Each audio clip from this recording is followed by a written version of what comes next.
Bienvenidos a una nueva entrevista. Hoy vamos a estar conociendo a Pablo Duarte, locutor de Radio Hermes. ¿Qué tal, Pablo? ¿Cómo estás? ¿Qué tal? Buen día, ¿cómo te va? Un gusto recibirte. Muchas gracias. Bueno, para empezar me gustaría conocer un poquito más de vos y te quería preguntar, ¿qué te llevó a estudiar locución? Empecé a estudiar locución por un hecho fortuito. Yo soy músico, básicamente, y durante muchos años di conciertos de música de cámara. Sí. Y con el conjunto que teníamos ganamos un concurso y parte del premio consistía en ir en una radio incipiente en ese momento, que era Radio Amadeus, Sí. y para hacernos una entrevista. Yo nunca había estado en una radio y cuando entré me deslumbré, sentí que quería pasar ahí el resto de mi vida. Eso habrá sido a mediados de los 90 y bueno, después ciertas decisiones de mi vida que me llevaron a cambiar de rumbo y buscar nuevos horizontes. Ese amor que había sentido por la radio, dije bueno, voy a dejar de hacer ciertas cosas que estoy haciendo, ciertos proyectos, y me voy a concentrar en estudiar radio, locución, periodismo. Y bueno, ahí hice varias capacitaciones, ingresé a COSAL, hice periodismo científico en el CONICET. Mira, qué bueno. ¿Cómo empezaste en el mundo de la radio? ¿Cuál fue la primera radio en la que vos trabajaste? En la primera radio que trabajé fue Radio Esmeralda, una radio AM, cuando todavía cursaba en el COSAL. Estamos hablando del año 2003. Había tenido una primera intervención en el 2001, en los desafortunados sucesos del 2001 en la calle, acompañando a un compañero que estábamos haciendo un estudio de periodismo con Pablo Baqué, que era el jefe de redacción de Radio Rivadavia en ese momento, y Mariano Martín, que ahora es el jefe del informativo de Radio Rivadavia. En ese momento él estaba haciendo los móviles y me dijo: pelado, acompañame que tengo que hacer los móviles y la calle está muy heavy. Y me gustaría ir con vos. Como yo estaba haciendo mis primeras armas, hice móviles ahí en medio de toda la movilización callejera, que fue una experiencia inolvidable. Bien. Y después mi primer programa fue en Radio Esmeralda. ¿Cómo se llamaba? Amor y Sufragio. Qué bueno. ¿Qué es lo que más te gusta de tu profesión? Hay varias cosas. Lo que más me gusta es el hecho de poder comunicarme y darle la posibilidad a los demás de que se puedan comunicar libremente todas sus realizaciones, proyectos, maneras de pensar. Creo que la comunicación es esencial, es fundamental. Me parece que es parte del crecimiento que tenemos que tener como sociedad.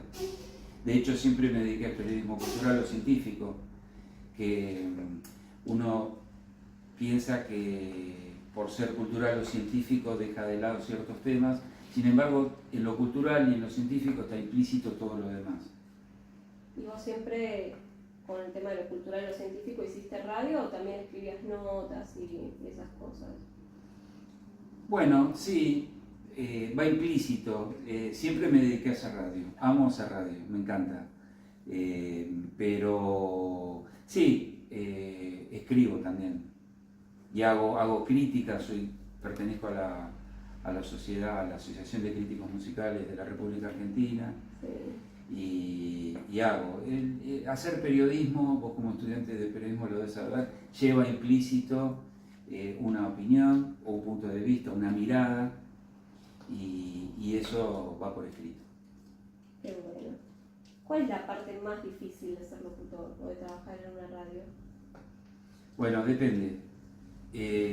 Tratar de insertarse en los medios, en los grandes medios, es muy difícil. Es muy difícil y no siempre es lo más conveniente, digamos. Yo he tenido la posibilidad de estar en algunos medios grandes y sin embargo me retiré, porque o me marcaban una línea editorial, y yo creo que el periodismo y la opinión que uno va formando tiene que tratar de ser lo más amplia y digamos, uno tiene que tener una una mirada imparcial de las cosas, ¿no? Sí. A veces dejar de lado las propias creencias que uno tiene para informar y dar un punto de vista sin discriminar y tener en cuenta las distintas opiniones. Sí. Y a veces trabajar en un medio grande te marca una línea, por donde tenés que ir o por donde tenés que marcar tu línea de pensamiento. Y no me parece el lado más correcto para llevar el periodismo. Creo que el periodismo es difícil, es casi utópico lo que planteo, pero debería ser lo más independiente posible, ¿no? Claro. De hecho, acá en Radio Hermes hay programas donde la línea de pensamiento de las distintas producciones son diferentes. Y yo, si bien no hay programas políticos, porque son programas literarios, o relacionados con la música, o relacionados con lo teatral, el hecho político está siempre presente. Lo que yo trato de que no se convierta en un hecho comunicacional partidario, sino que sea político. Claro. ¿No? Sí, está perfecto. Bueno, ahora siguiendo un poquito con el tema del espacio que creaste, ¿cómo surge Radio Hermes? Radio Hermes surge precisamente por una necesidad de integrar la comunicación con las artes, que fue desde el vamos lo que yo quise hacer en radio. Y Radio Hermes tiene una característica muy particular. Radios online hay muchas, pero una radio que forme parte de una casa de museo de arte, no. Donde está instalada Radio Hermes era la casa taller de mi padre, Roberto Duarte. Fue un artista plástico muy importante, gran premio nacional en las 3 categorías, premio municipal también en las 3 categorías, cuando Buenos Aires era municipalidad y no gobierno. Donde está instalada Radio Hermes era su casa taller, y bueno, en el 2017 pudimos llevar adelante este proyecto, que fue transformar la casa taller de mi padre en casa museo, dentro de la cual funciona Radio Hermes. Entonces, acá exhibimos y preservamos toda su obra, está abierto al público, con cita previa obviamente, y funciona la radio con una programación libre.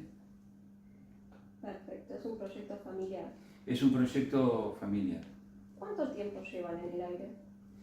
El proyecto lo empezamos a transitar en el 2017 y empezamos a transmitir en mayo del 2018, y la primera transmisión que tuvimos fue con una productora de deportes, y transmitimos en vivo y en directo el Mundial de Rusia. Un hecho para una radio online de estas características que recién empieza fue como wow. Sí. Nos sentíamos Hollywood más o menos. Sí, lástima el resultado después de Bueno. pero muy interesante, sí. ¿Y cuál es tu rol en este espacio? Multifacético. Soy un jugador de toda la cancha acá. Obviamente llevo adelante la dirección de la radio, siempre en compañía de mi hija Guadalupe, que estuvo presente desde un primer momento. Ella es productora de medios también, así que conoce la materia, no solo el entusiasmo familiar, Claro. sino que tiene un conocimiento profesional. Y ella hizo operación técnica acá. Mira. Y bueno, yo lo que hago es dirigir la radio, marcarle el rumbo, tratar de concentrar los distintos programas para conformar la grilla. Y lo que hacemos también en actividad conjunta, me refiero con Guadalupe, es realizar desde la Casa Museo, desde Radio Hermes, distintas actividades culturales, que a veces se realizan acá. Por ejemplo, los viernes hacíamos encuentros musicales, venían conjuntos de cámara o de tango o de jazz. Damos talleres de artes plásticas con Adriana Morales Gordon, que está acá presente. Ella lleva adelante unos talleres de acuarela muy lindos que se desarrollan acá los días sábados. Y también a veces llevamos toda esta actividad que realizamos acá, la llevamos a otros lugares. Este año, por ejemplo, para celebrar los 90 años que hubiera cumplido Roberto Duarte, por iniciativa de Guadalupe, realizamos una muestra en Palpita, que es en el barrio de Colegiales. Sí. Se hizo una muestra muy linda donde llevamos un repertorio de obras de Duarte que marcaban su trayectoria. Y bueno, fue la posibilidad de sacar el museo y la radio a otro ámbito para compartir un momento muy lindo. También vino con nosotros, hicimos una presentación, un show de tango. Siempre tratamos de que sea activo. Sí. ¿Cómo planifican la programación? La programación está sujeta a las distintas producciones que quieren tomar un espacio en la grilla para poner sus programas al aire. Como toda radio online, lo que hacemos es alquilar el espacio, pero para alquilar el espacio tenemos en cuenta el proyecto que nos presenta cada producción. El proyecto tiene que ser, es simple, básicamente el programa tiene que ser radial.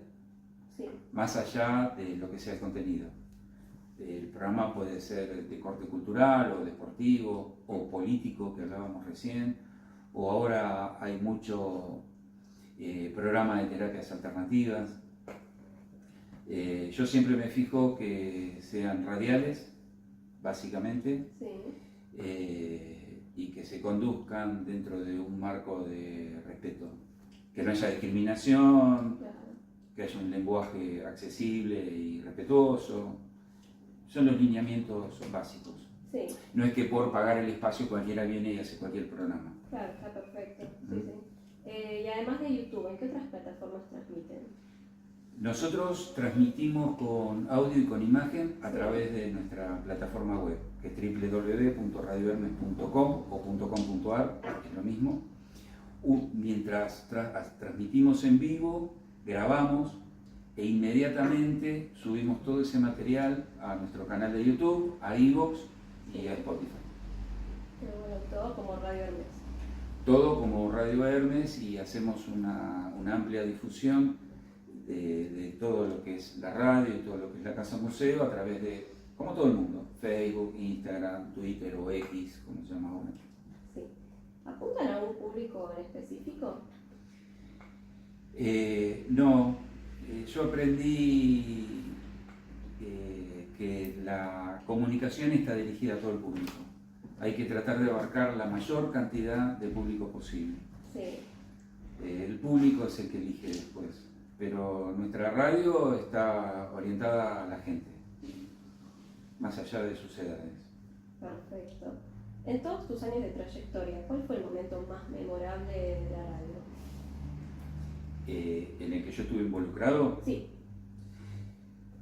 En realidad todos son memorables. Recuerdo muy especialmente el momento de comienzo que te contaba con ese móvil de Radio Rivadavia. Sí. Y un momento para mí muy especial porque fue muy significativo y me marcó mucho. Fue una producción que yo hice por iniciativa de Luis Garibotti en la radio de la Universidad de Belgrano. Él era el director de programación. Sí. Yo estaba dando un curso de radiolocución en la UAI y me contactó él para proponerme de hacer un programa de divulgación científica en la radio de la Universidad de Belgrano.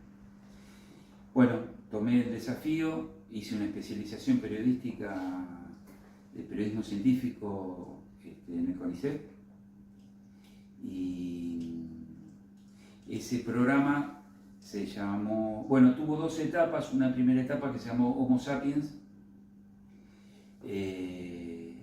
y otra segunda etapa que se llamó Código de Información.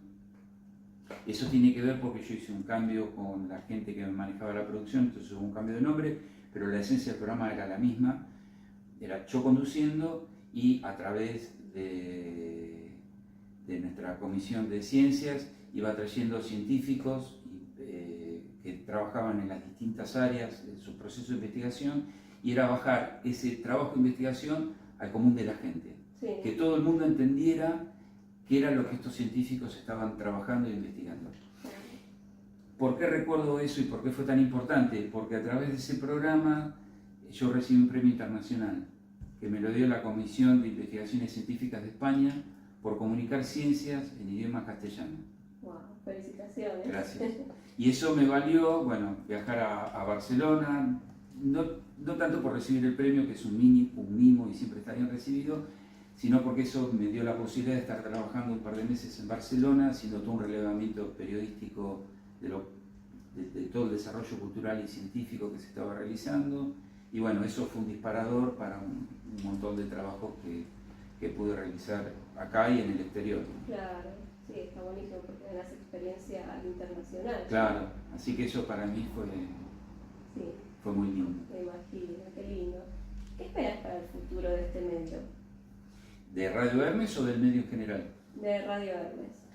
Bueno, espero que pueda crecer y desarrollarse. Nosotros atravesamos un momento muy, muy difícil con Radio Hermes, que fue, como nos pasó a todos, cada uno a su nivel y en donde lo encontró, que fue la pandemia. Sí. Nosotros habíamos empezado a transmitir con audio y en el mayo del 2018.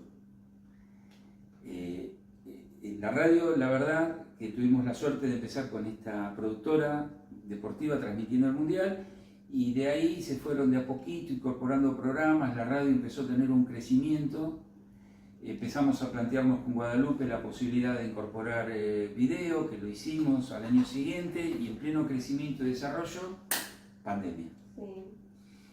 Y yo de golpe me encontré solo acá en la radio porque no podía venir nadie.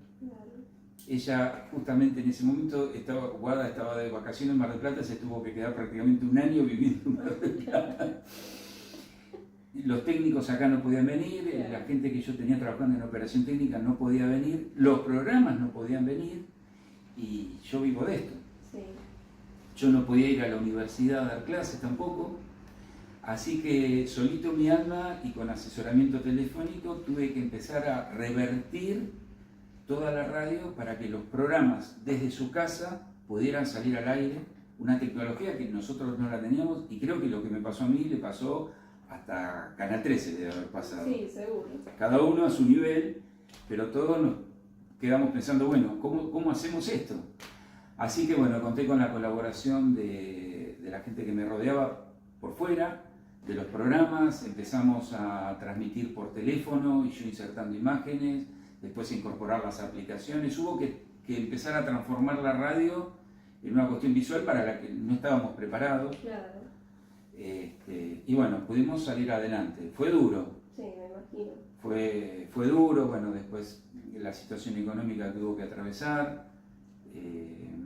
Quienes están en esto saben que más allá de los procesos inflacionarios, los costos en radio son en dólares, ¿no?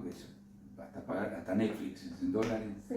Bueno, así que fue un cuesta arriba, pero pudimos sobrellevarlo y tenemos la esperanza, el deseo, las ganas de seguir creciendo. Qué bueno. Que en eso estamos. Qué bueno, me alegro. Y ya para ir cerrando con la entrevista, ¿qué consejo le darías a los que somos nuevos en el mundo de la comunicación? Que estudien, que se preparen, que se informen, que traten de ser, dentro de las posibilidades, lo más objetivo posible, que traten de analizar las situaciones. Yo veo un poco espantado en las redes con las cuales tengo que trabajar inevitablemente todos los días y a toda hora, que todo el mundo opina de todo sin mucho conocimiento. El problema es que los argentinos tenemos fama de ser opinólogos y antes lo hacíamos en la mesa de café con amigos. Sí. Ahora esa mesa de café se expandió, son las redes sociales y llega a todo el mundo. Y si bien todos tenemos el derecho de opinar, hay que tener cuidado, porque una opinión no es una verdad valedera, es una opinión personal. Entonces, esa es la función del periodista.